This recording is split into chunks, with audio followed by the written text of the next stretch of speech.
अस्सलामु अलैकुम वरहमतुल्लाहि वबरकातुहू। आज 30 जून 2022 और सदाए अफरीनश ऑनलाइन से मुस्तफ़ा माविया आपसे मुखातिब हूँ।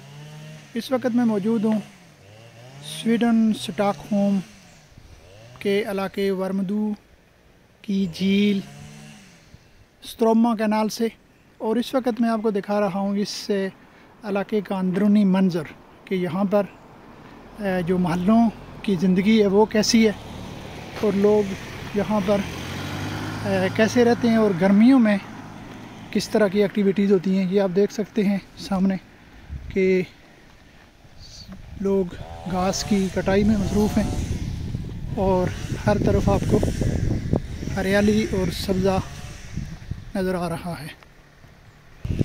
मैं कोशिश करूँगा कि यहाँ से ज़रा अंदर आपको एक झील की भी सैर करवा दूँ और उस झील पर जो हिफाजती इंतज़ामात हैं, जो हिफाजती इक़दामात किए गए हैं यहाँ की बल्दिया या कम्यून की तरफ से, वो भी आपको दिखाने की कोशिश करूँगा कि इस इलाके से अंदर एक बिल्कुल गैराबाद जगह पर एक झील जहाँ कम लोग जाते हैं तैराकी के लिए, लेकिन अगर कोई माही गिरी के लिए या फ़िशिंग के लिए जाता है तो उसके लिए भी वहाँ पर उसकी सेफ्टी के लिए, हिफाजत के लिए एक निज़ाम मौजूद है और बाकायदा इंश्योर्ड झील है।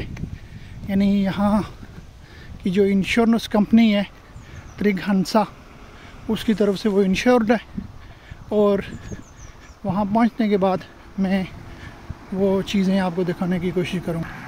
पुरानी कारों से मोहब्बत करने वाले पूरी दुनिया की तरह यहाँ पर भी मौजूद हैं और यहाँ का जो पोस्ट का निज़ाम है वो आप देख सकते हैं कि वो कैसे है।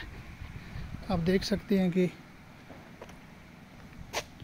बहुत बेहतरीन तरीके से रिहायशी इलाकों में इस तरह के पोस्ट बॉक्सेस लगाए गए।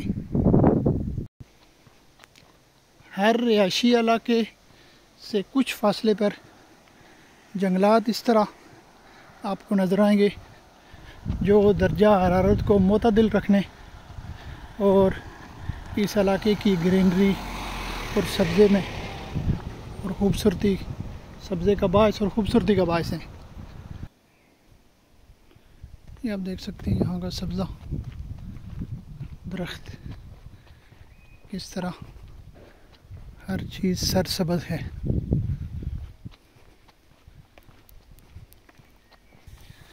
रिहाइशें कैसी हैं यहाँ लोगों की, ये आप देख सकते हैं। यहाँ पर आपको तकरीबन सारे घर जो है लकड़ी के बने हुए नज़र आएंगे और ये सर्दियों में गर्म और गर्मियों में ये ठंडे होते हैं। माहौल दोस्त घर हैं ये, और क्योंकि लकड़ी यहाँ पर बहुत ज़्यादा है और जंग से जो खंबे हैं उनको बचाने के लिए लकड़ी के पोल यहाँ पर आपको नज़र आएंगे। पहली दफ़ा मैंने जो लकड़ी के पोल कहीं लगे हुए देखे थे वो हमने 2003 में लीबिया में देखे थे, वो भी शायद इन्हीं ममालिक से जाते थे। लेकिन यहाँ पर आपको टेलीफोन के जितने भी खंबे नज़र आएंगे वो लकड़ी के लगे हुए ही नज़र आएंगे।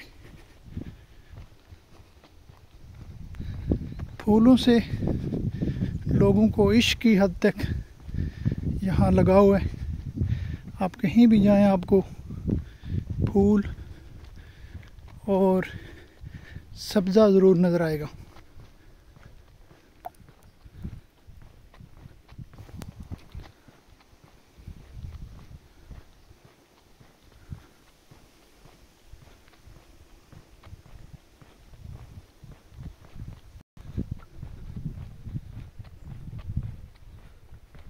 ये अंदरूनी गलियाँ हैं वर्मदू के स्ट्रोमा ये इलाके का नाम है यहाँ की।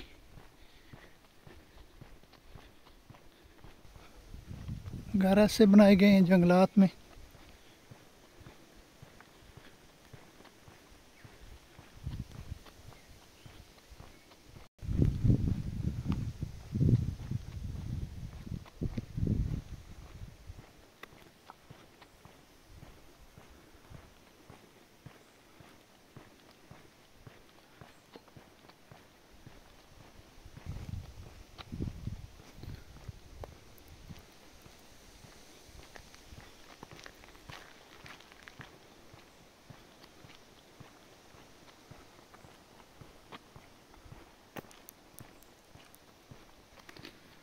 ये अभी तक मैं उस झील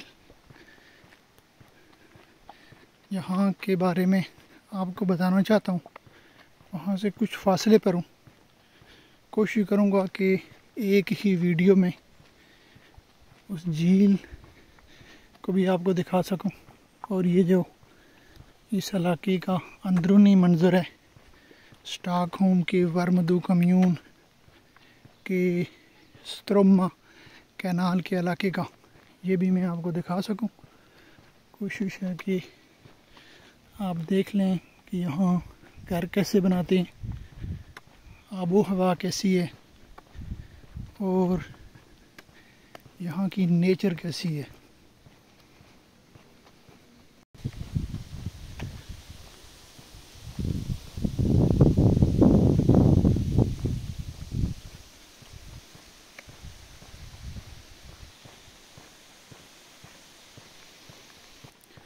अभी चूँकि यहाँ गर्मी के इब्तदाई दिन है, जून में जाकर मौसम गर्म होना शुरू होता है।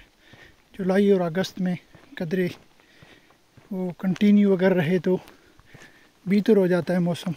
तो उस एतबार से अभी तक यहाँ जो जंगली फल फ्रूट हैं वो ज़्यादा नहीं अभी तक नज़र आ रहे।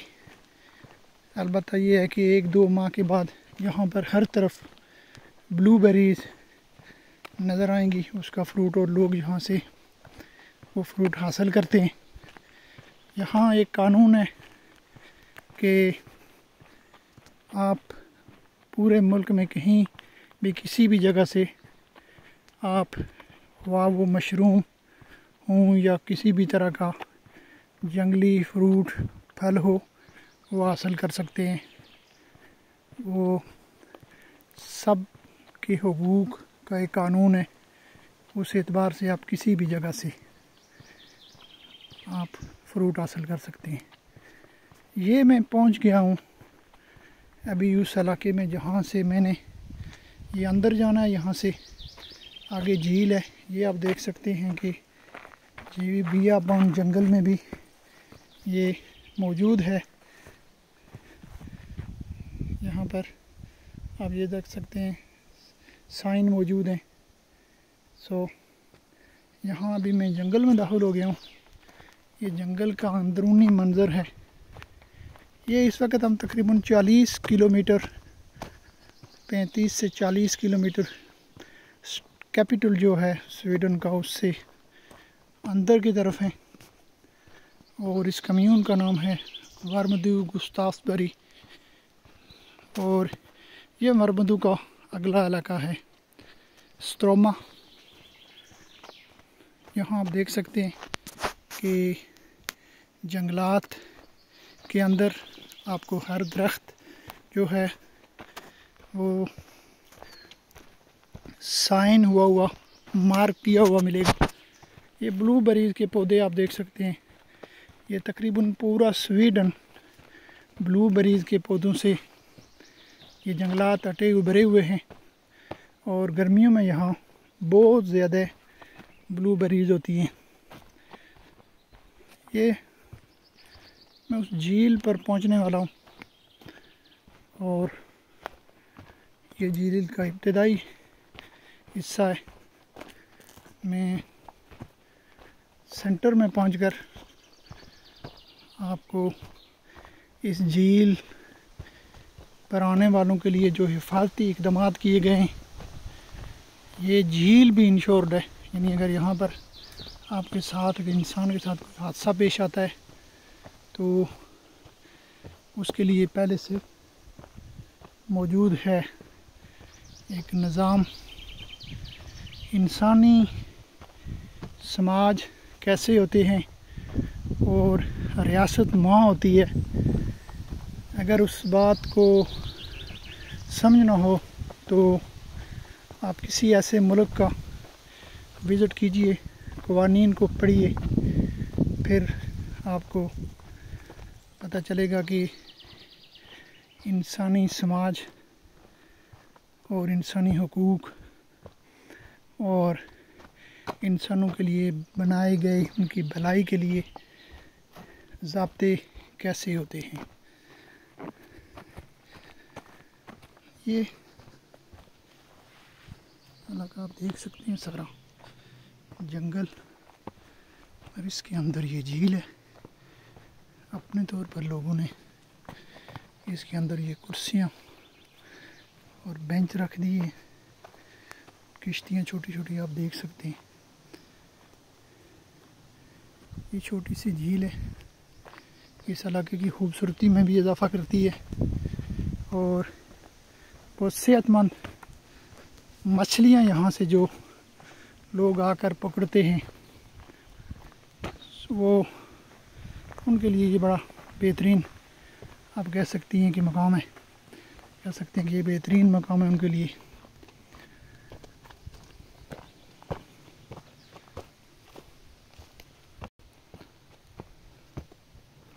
ये झील का मंज़र है।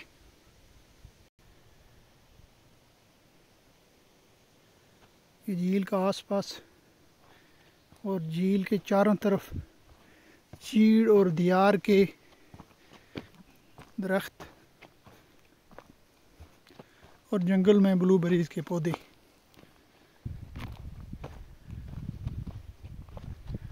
पुराने और कटे हुए दरख्त, उनकी जड़ें भी यहाँ की खूबसूरती में इजाफ़ा करती हैं। देख सकते हैं कि कुदरत के काम और कुदरत की कारीगरी।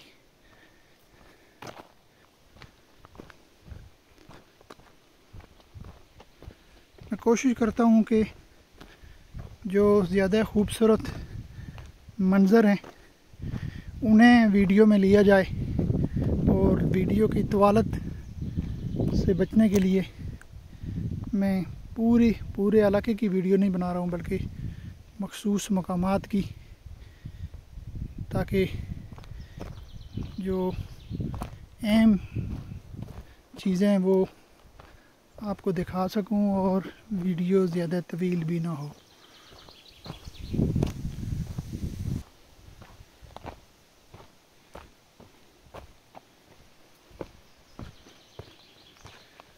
ये देखें, किसी साहिब ज़ौक़ ने यहाँ पर अपनी कारीगरी दिखाई है। ये चूँकि मिड समर था, 24 जून, यहाँ पर कुछ लोगों ने बारबेक्यू किया है। और ये है वो सेफ्टी, आप देख सकते हैं, त्रिघंसा इंश्योरेंस कंपनी है जो, उसकी तरफ से यहाँ पर सेफ्टी लगाई गई है। ये कम्यून की तरफ से यहाँ की जो बल्दिया है, यानी यहाँ पर अगर कोई आदमी आता है तो उसको डूबने से बचाने के लिए ये सेफ्टी मौजूद है। और ये झील इंश्योर्ड है।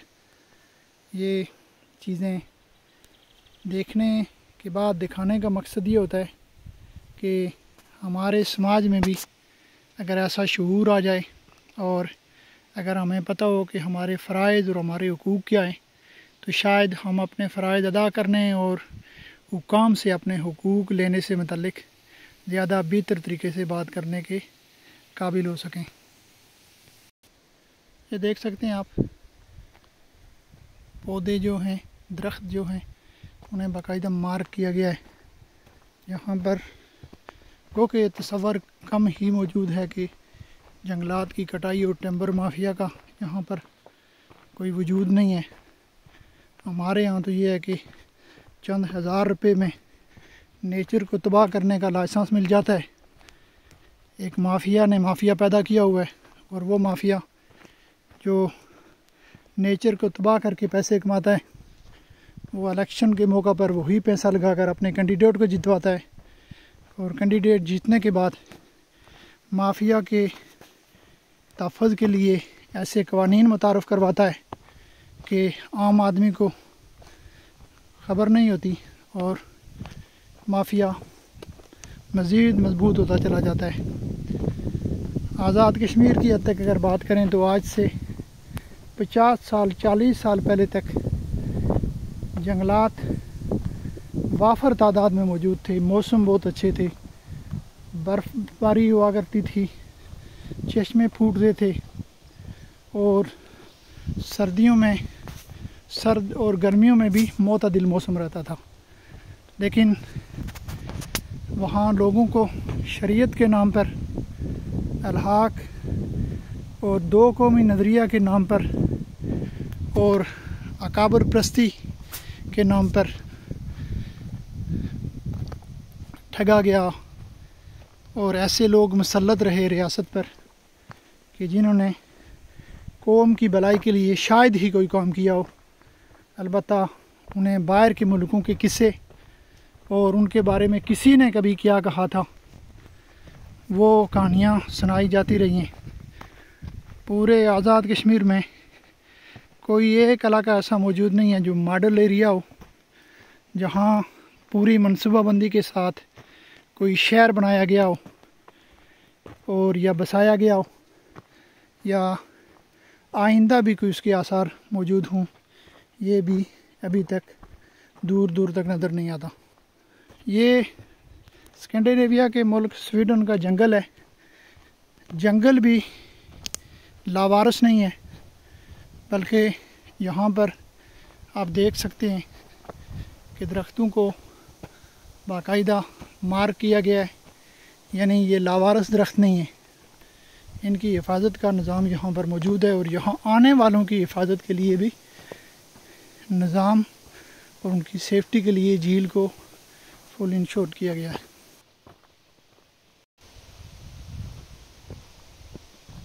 जंगल में आने वालों के लिए बाकायदा इंडिकेशन मौजूद हैं कि वो किस इलाके में है और यहाँ से रास्ता किस तरफ जाता है।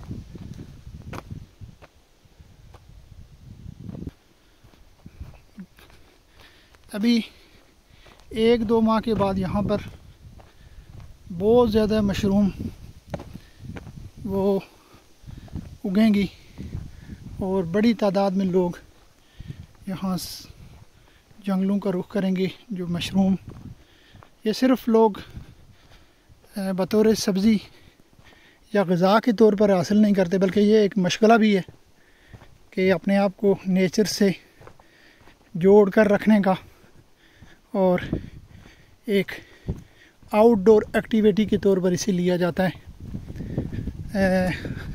हमारे जो लोग परदेश में हैं वो बहुत कम ही ऐसी एक्टिविटीज़ में हिस्सा लेते हैं। हमारे लोग चूँकि अक्सरियत के काम और फिर घरों की हद तक की काम के बाद वो दबक कर रह जाते हैं।